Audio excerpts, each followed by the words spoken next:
बहुत बहुत वेलकम है आपका आज की इस नई वीडियो के अंदर। थोड़ी सी देरी हो गई ड्राफ्टिंग, प्लीडिंग एंड कन्वेंसिंग की वीडियो को लाने में, पर ये जो कंटेंट है ये बहुत अच्छा कंटेंट है, आपके एग्जाम में काम आएगा। जेएलओ का एग्जाम यानी कि जूनियर लीगल ऑफिसर जो हमारा आरपीएससी कराता है, उसके एग्जाम में ये वीडियो आपके लिए बहुत फायदेमंद होने वाली है।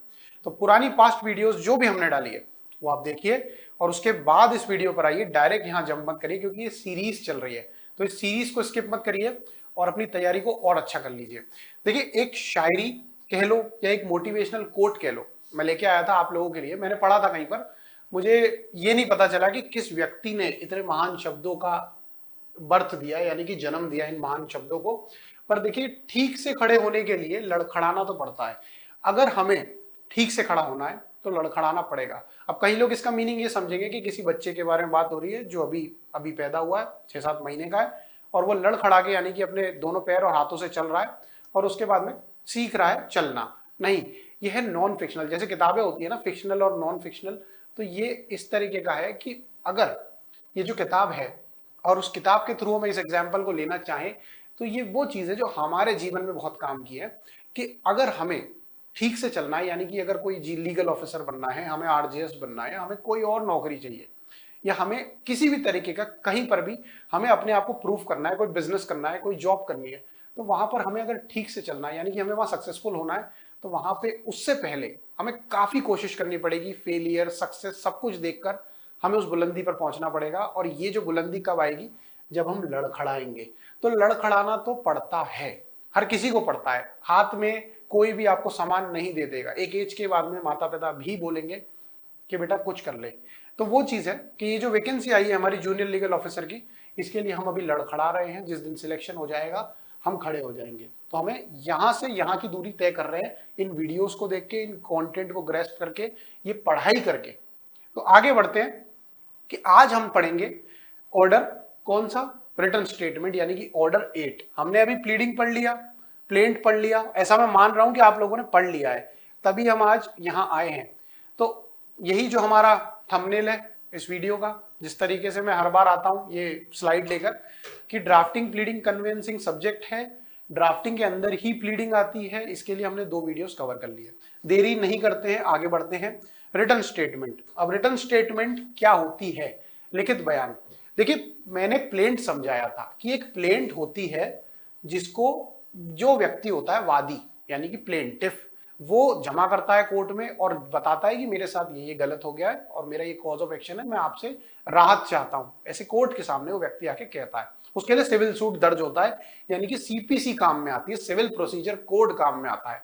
वैसे ही अब प्लेंटिफ ने डिफेंडेंट के खिलाफ जब दे दिया प्लेंट, तो डिफेंडेंट भी तो अपना पक्ष रखेगा। ऑडी अल्ट्रम पार्टम, जो नेचुरल जस्टिस का प्रिंसिपल है, वो साफ साफ कहता है कि एक पक्ष के थ्रू कोई भी कार्रवाई नहीं होगी, दोनों पक्ष को सुना जाएगा, सारी एडजुडिकेशन करके जज अपना डिसीजन देंगे, जजमेंट देंगे, डिक्री बनेगी, उसे एग्जीक्यूट किया जाएगा। तो ये रिटर्न स्टेटमेंट हमारे डिफेंडेंट के लिए, हमारे प्रतिवादी के लिए, इस व्यक्ति के लिए। तो ये जो व्यक्ति है इसका काम है रिटर्न स्टेटमेंट फाइल करना, लिखित बयान फाइल करना। अब देखिए, यहां लिखा है प्लीडिंग्स ऑफ द डिफेंडेंट, यानी कि प्लीडिंग्स जो है प्लेंटिफ ने दे दी अपनी, अब देगा defendant. Where defendant deals with the facts alleged in the plaint, यानी कि प्रतिवादी की दलीलें जिसमें प्रतिवादी वाद पत्र में कथित तथ्यों को निपटाता है या तथ्यों से निपटता है। जो भी चीजें पैराग्राफ के अंदर प्लेंटिफ ने यानी कि वादी ने लिखी है 1 2 3 4 करके, उसको रिटर्न स्टेटमेंट को कोर्ट में फाइल करेगा। अब डिफेंडेंट यानी कि प्रतिवादी और 1 2 3 करके हर चीज को डिनाई करेगा। जिस चीज से वो एग्री करता है उसको मान जाए और वो चीज फिर बाद में जजेस देखेंगे। पर हर चीज को उसको डिनाई करना पड़ेगा कि नहीं, ये जो 1 नंबर पैराग्राफ में इस व्यक्ति ने जो बात कही है मेरे खिलाफ, मैं बिल्कुल इस बात से डिनायल करता हूं, मैं इस बात से एग्री नहीं हूं।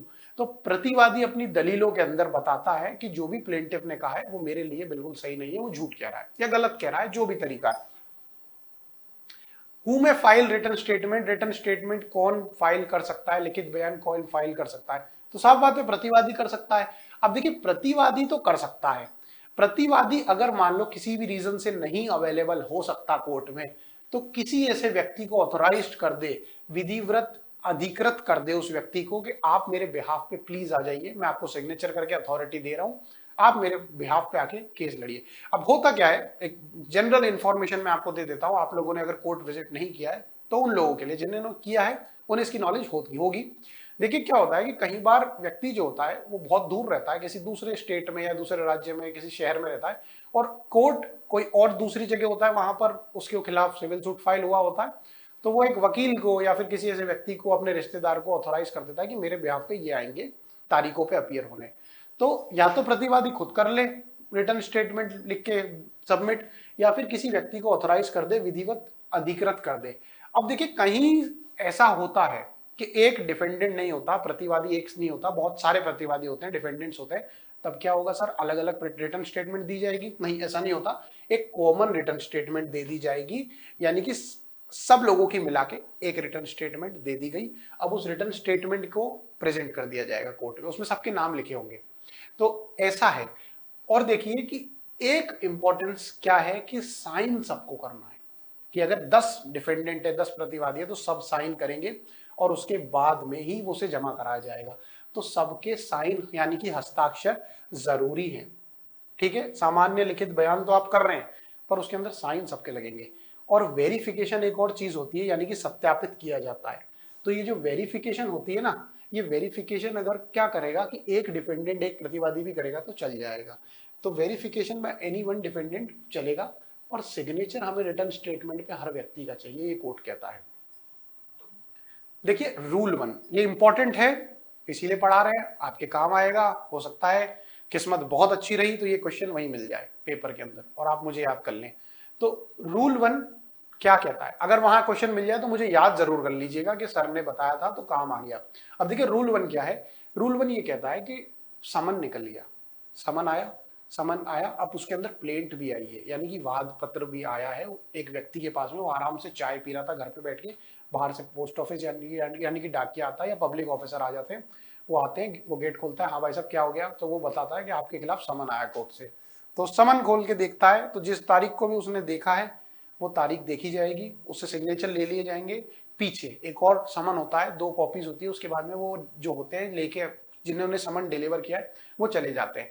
अब ये जो समन हमारे वाद पत्र जो है, यानी कि वाद पत्र के साथ साथ जो समन है, डिफेंडेंट को मिल गया, प्रतिवादी को मिल गया। अब प्रतिवादी क्या करेगा, उसे 30 दिन में, कि जिस दिन भी उसे समन मिला है उसके 30 दिन से वो काउंट कर ले और अपना जो लिखित बयान है, रिटर्न स्टेटमेंट है, वो कोर्ट में जमा कर दे, अपने आंसर दे दे कि क्यों प्लेंटिफ कोर्ट में आके आपके खिलाफ ऐसी बातें कर रहा है, तो आप इसका जवाब दे दो। तो ये 30 दिन इज वेरी इंपॉर्टेंट, तो don't forget this, with in 30 days. ठीक है, तारीख से 30 दिनों के भीतर हमें दाखिल करना पड़ेगा, यानी कि रिटर्न स्टेटमेंट प्रतिवादी को दाखिल करना पड़ेगा। इतना आप लोगों को समझ आया। एक और इंपॉर्टेंट चीज ये है, मैं पेन का कलर चेंज कर लेता हूं ताकि आप लोगों को ना लगे अलग। ये कौन से एक्ट से आया था, यानी कि अमेंडमेंट हुआ था, संशोधन हुआ था।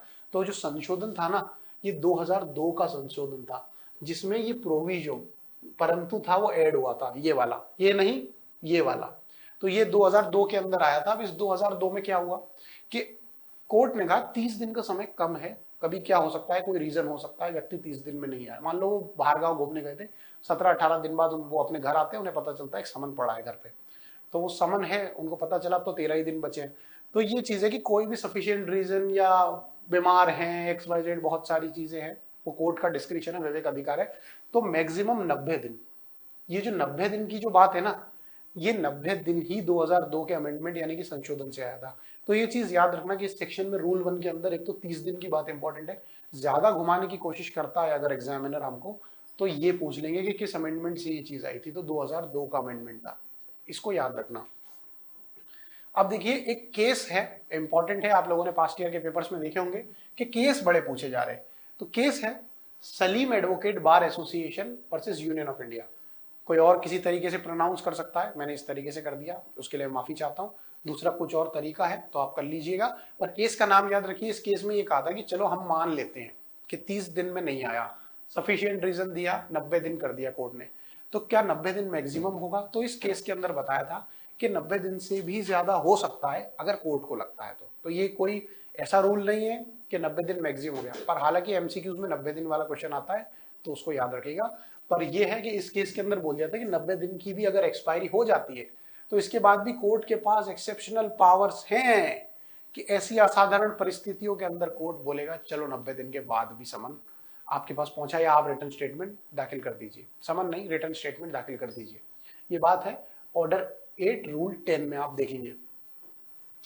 Rule 2, new facts must be specifically pleaded. ऐसे जो रूल्स हैं वो हमेशा स्पेसिफिकली हमें प्लीड करने हैं। यानी कि क्या कहता है कि प्लीडिंग के अंदर हमें दुनिया जहान की बातें नहीं बतानी, हमें मटेरियल फैक्ट्स बताने हैं। जितने भी तथ्य जरूरी हैं वो तथ्य आप बताएंगे। भौतिक तथ्यों के बारे में बात हो रही है, मटेरियल फैक्ट्स, इधर उधर की बात मत बताओ। जो मटेरियल चीजें हैं वो सारी हमारे रिटर्न स्टेटमेंट में लिख दीजिए, कोर्ट कहता है। अब 3 पॉइंट मैं यहाँ लेके आया हूँ, ए बी और सी। अब ए बी सी ये हिंदी वालों के लिए अलग होगा, पर ये ठीक है। तो इस तरीके से अगर आपको लग रहा है तो ये माफी, इसके लिए गलती हो गई है। अब देखिए क्या है कि ए बी सी क ख ग अगर आप देखा जाए तो क्या है कि all matters which show that suit is not maintainable, यानी कि डिफेंडेंट अपने रिटर्न स्टेटमेंट में क्या बोलेगा, वो बताएगा कि ऐसी चीजें जो भी प्लेंटिफ कह रहा है मेरे खिलाफ, सर वो तो योग्य ही नहीं है मुकदमा चलाने के लिए। ऐसी चीजें suit is not maintainable, transaction या तो आइदर वॉइड है या वॉइडेबल है, ठीक है, कानून की दृष्टि से शून्य है, शून्य करने योग्य। इन कॉन्ट्रैक्ट में आपने पढ़ा होगा वॉइड वॉइडेबल क्या होता है, ठीक है। फैक्ट्स विच शोइंग इलीगलिटी या अदर ग्राउंड्स ऑफ डिफेंस, की अवैधता और बचाव के अन्य आधार दिखाता है, तो रिटर्न स्टेटमेंट में ये चीजें प्रूफ कर सकता है। कौन? हमारा रूल 2 के अंदर रिटर्न स्टेटमेंट कौन देता है सर? डिफेंडेंट। तो न्यू फैक्ट्स जो है वो मस्ट बी स्पेसिफिकली प्लीडेड। इतना आप लोगों को समझ आया कि न्यू स्टेटमेंट जो है, यानी कि न्यू फैक्ट्स जो भी है उन्हें स्पेसिफिकली प्लीड करना है उस व्यक्ति को, यानी कि किसको? डिफेंडेंट को। अब रूल 3 से 5 बहुत इंपॉर्टेंट है कि ये क्या कहते हैं, कि ये कहते हैं कि डिनायल करना है। अगर आपको किसी भी चीज का डिनायल करना है तो डिफेंडेंट को क्या करना पड़ेगा? वो स्पेसिफिक देना पड़ेगा रिटन स्टेटमेंट में कि ये जो चीज इसने मुझे कही है मैं इस चीज को साफ डिनाई करता हूं। यही चीज है रूल 3 से 5 में। अब 3 क्या कहता है कि डिनायल टू बी स्पेसिफिक। अगर मैं कह रहा हूं कि ये मेरे घर पे कब्जा करके बैठा है, मैंने प्लेंटिफ हूं, मैं प्लेंट में वाद पत्र में वादी में हूं, मैं आके कह देता हूं, तो रिटन स्टेटमेंट में क्या कहूंगा मैं? यानी कि सामने वाली पार्टी का कहेगी कि सर मैंने इनके घर पे कब्जा नहीं किया है, ये घर मेरा है, या ये घर मैंने किराए पे लिया। तो स्पेसिफिकली आप बताओ सारी बातें। तो defendant must deny the truth of each allegation of fact specifically, यानी कि विशेष रूप से हर तथ्य के प्रत्येक आरोप को वो खारिज करता जाएगा, डिनाई करता जाएगा, मैं नहीं मानता सर ये सब बातें झूठ है। एक्सेप्ट डैमेजेस, ये कोर्ट का विवेक अधिकार है, डैमेजेस के बारे में आपको नहीं बताना। सामने वाला व्यक्ति अगर आपसे डैमेजेस क्लेम कर रहा है तो वो कोर्ट देख लेगा। आप सारे जितने भी तथ्य हैं उनको स्पेसिफिकली प्लीड करिए। अब देखिए इवेसिव डिनाइल। इवेसिव डिनाइल क्या होता है कि defendant deny an allegation by answering the point of substance and explaining the whole of the circumstances. यानी कि अगर डिफेंडेंट चाहता है तो वो डिनायल करते समय, नकारते समय किसी चीज को, सारे जो सब्सटेंस है पॉइंट्स, यानी कि जितने भी वास्तविक बिंदु हैं उस तथ्यों के, वो दिखा दे, बोल दे, और उसके आसपास जो भी एक्सप्लेन कर सकता है वो जितने सर्कमस्टेंसेस बने और उसके बाद ये काम हुआ, ये भी बता सकता है। इवेसिव डिनायल यही कहता है कि वास्तविक बिंदु को का उत्तर देकर और उन सभी परिस्थितियों को समझाते हुए आरोप से इनकार करना चाहिए। ये डिफेंडेंट यानी कि प्रतिवादी का काम है। तो ये कौन सा रूल हुआ हमारा? रूल 4। 3 भी इंपॉर्टेंट है, 4 भी इंपॉर्टेंट है, ठीक है। अब हम आते हैं स्पेसिफिक डिनायल। अब देखो 3 और 5 जो है थोड़ा सिमिलर है, पर मैं अंतर बता देता हूं। अब इसके अंदर क्या है कि every allegation of a fact is not denied by the defendant shall be taken to be admitted by the defendant. अब इसका मतलब ये है कि अगर डिफेंडेंट ने रिटर्न स्टेटमेंट के अंदर उस चीज का डिनायल नहीं किया, मान लीजिए ऐसे पॉइंट्स थे 1 2 3, ये प्लेंट के अंदर ऐसे ही होती है प्लेंट, तो रिटर्न स्टेटमेंट में भी हमें 1 2 3 करके बताना होता है कि मैं इस पॉइंट को तो डिनायल करता हूं, इस पॉइंट का भी डिनायल करता हूं, इस पॉइंट का भी डिनायल करता हूं। तो अगर डिफेंडेंट ने ऐसा नहीं किया तो माना जाएगा कि उसने एक्सेप्ट कर लिया कि सच में उसने ऐसा किया है उसके साथ। यानी कि प्लेंटिफ में कुछ ऐसी बात बोली और यहां पर डिफेंडेंट ने उसको डिनाई नहीं किया, तो माना जाएगा कि प्लेंटिफ एग्री कर गया। तो हर एलिगेशन यानी कि प्रत्येक आरोप को जिसका प्रतिवादी द्वारा खंडन किया नहीं किया गया, क्योंकि करना था उसे, तो यहां पर प्रतिवादी द्वारा स्वीकार किया हुआ माना जाएगा कि प्रतिवादी ने तो इसे मान ही लिया। तो हर चीज, ये रूल्स है कि डिनायल हमेशा स्पेसिफिक होना चाहिए, अस्वीकार रूप किया जाना चाहिए विशेष रूप से। बाय नेसेसरी इंप्लीकेशन, यानी कि आवश्यक निहितार्थ द्वारा, नेसेसरी इंप्लीकेशंस के द्वारा, और फैक्ट्स को एडमिट नहीं करना है, तथ्य को स्वीकार नहीं किया जाना चाहिए। सेट ऑफ बहुत बार सुना है, रूल 6 होता है। अब सेट ऑफ क्या होता है कि रेसिप्रोकल डिस्चार्ज, यानी कि एक ए है और एक बी है। मान लो सोमा नाम है और मोनू नाम है, दो नाम है सोमा और मोनू। अब सोमा कोर्ट में आया कि सर इसने मेरे से बिल्स ऑफ एक्सचेंज ले रखे हैं 1000 रुपए के, तो सर मुझे पैसे चाहिए मेरे 1000 रुपए। मोनू कहता है कि सर मेरे पास में पहले से एक जजमेंट तैयार है जिसमें मेरे पास में बिल्स ऑफ एक्सचेंज की एक वैल्यू बता रखी है 500 रुपए की।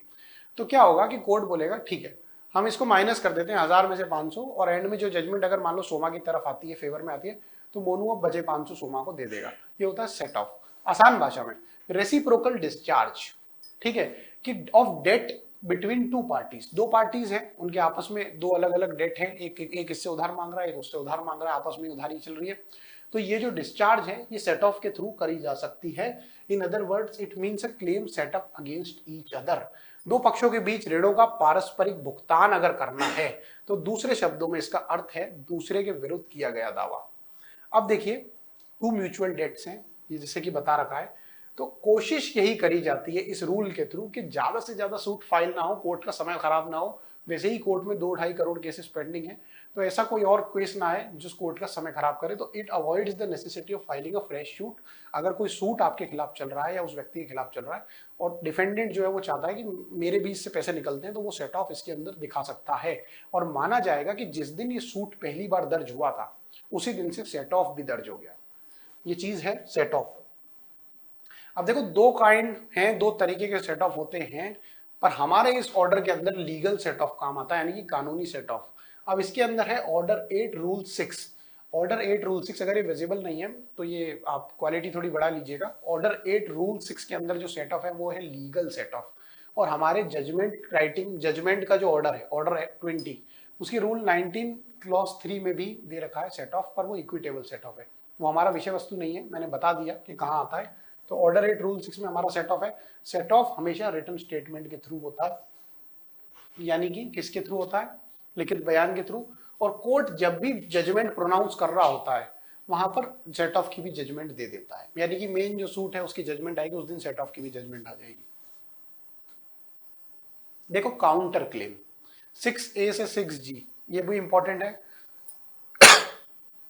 ये कब ऐड हुआ था? अमेंडमेंट एक्ट 1976 से। इतना इंपॉर्टेंट है, इसको याद करिए कि अमेंडमेंट एक्ट 1976 से ये आ गया था हमारी बैरक के अंदर।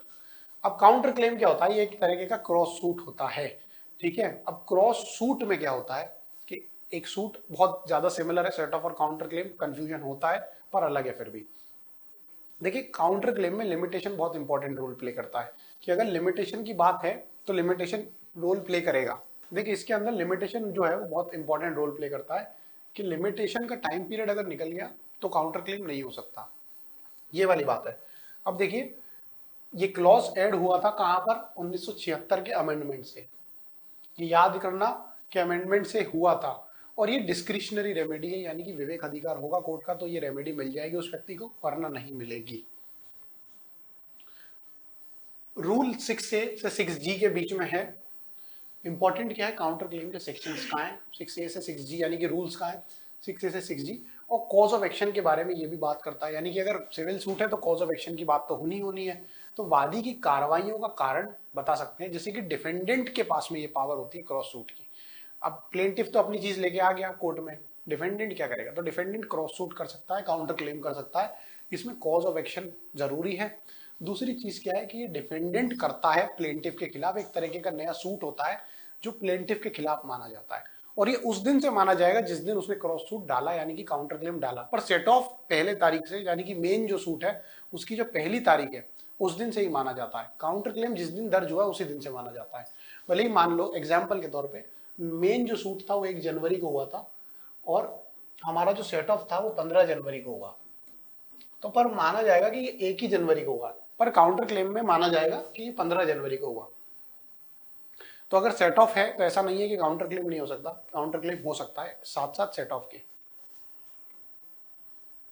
रूल 6A से 6G है, आप लोग वो पढ़ सकते हैं अपनी बैरक में। मैं जो इंपॉर्टेंट चीजें वो आपके सामने रख रहा हूं कि क्या है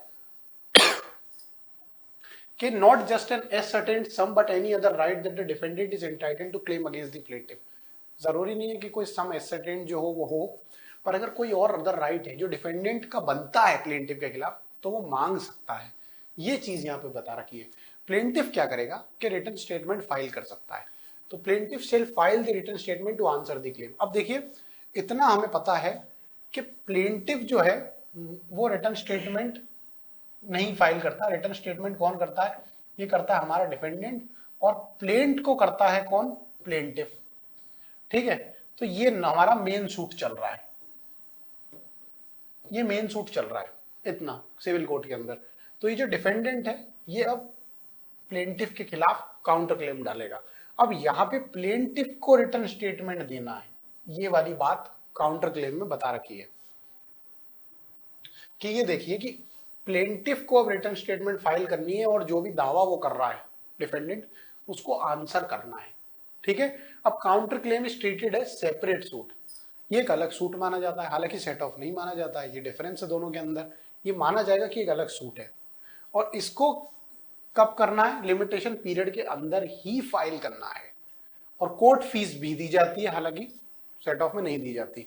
तो अलग मुकदमा के रूप में माना जाता है, इसलिए इसे उस दिन संस्थित माना जाता है जिस दिन इसे दायर किया गया है, न कि जिस दिन मूल मुकदमा दायर किया गया था। तो मेन जो सूट है, मूल मुकदमा जो है वो भले 1 जनवरी को हो, 15 जनवरी को काउंटर क्लेम लाए तो 15 जनवरी को ही माना जाएगा कि काउंटर क्लेम इस तारीख पे आया। आपका लिमिटेशन एक्ट में समझेंगे, यही बात करिएगा। सेट ऑफ के साथ ऐसा नहीं, सेट ऑफ के साथ ये है कि ये माना जाएगा कि 1 जनवरी को ही हुआ था। ये अंतर है। और अंत में धन्यवाद, आप सभी लोगों का धन्यवाद है कि आप हमारे साथ जुड़े रहे, आपने ये वीडियो पूरी देखी, और जो भी इंफॉर्मेशन आपको लगी, मिली, अच्छी लगी हो तो जरूर आप अपने कमेंट्स में, यानी कि हमारी इस वीडियो के कमेंट्स में आप ये चीजें एक्सप्रेस कर सकते हैं। हमें अच्छा लगता है और हमें पता चलता है कि क्या चीजें आपको परेशानी दे रही, क्या चीजें आप लोग चाहते हैं कि हम इस पे कंटेंट बनाए, इस पे वीडियो बनाए और आपके सामने ऐसी इंफॉर्मेशन को शेयर करें। तो आप हमारे साथ जुड़े रहिए इसी चैनल के थ्रू और हमारे चैनल को सब्सक्राइब करिए। आज के लिए इतना ही। Thank you and have a good day. नमस्ते।